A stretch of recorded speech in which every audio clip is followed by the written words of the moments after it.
and thinking about rhetoric and the kinds of rhetoric that we promote and where that leads us and where we can end up. And so there have been a number of recent, well, there was one very proximate high-profile situation where someone took into their own hands following someone who was perceived to have committed a crime, and we heard about the sad outcome of that.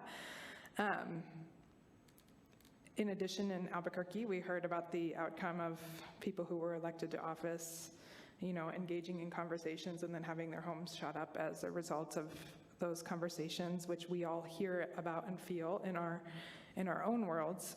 But I want to point out sort of how our rhetoric and the rhetoric that might appear here in our public meetings, and then even more to things that are happening right now in our community. I know that there are folks outside of the high schools right now sort of shouting with signs, some reports of recording the students going into the high schools and kind of in an aggressive way, shaming students, in particular LGBTQ students. And I do want to point out that, first of all, I'm confident those folks aren't from here, because I know that the city of Las Cruces is better than that.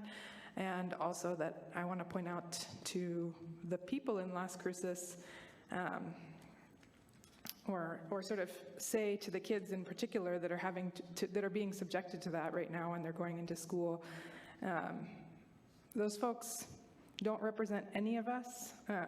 We're here to support you, and we want a better future for our kids, and I hope that those same high school students are up here and are able to sort of counteract any of that rhetoric that's built up around them.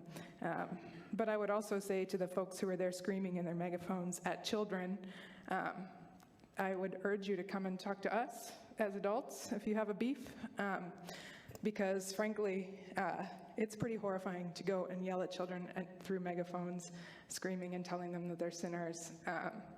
We see you, you don't belong here, but we're happy to hear you come talk to us as adults in a public forum where we can sort of use our rhetorical strategy to say, we reject everything that you stand for. So I just want to put that out there. Our rhetoric matters, and the city of Las Cruces, I believe that we can be positive and supportive and live up to the idea of justice as the holiday suggests. So I hope that we do. Beautifully said, Councilor Corran.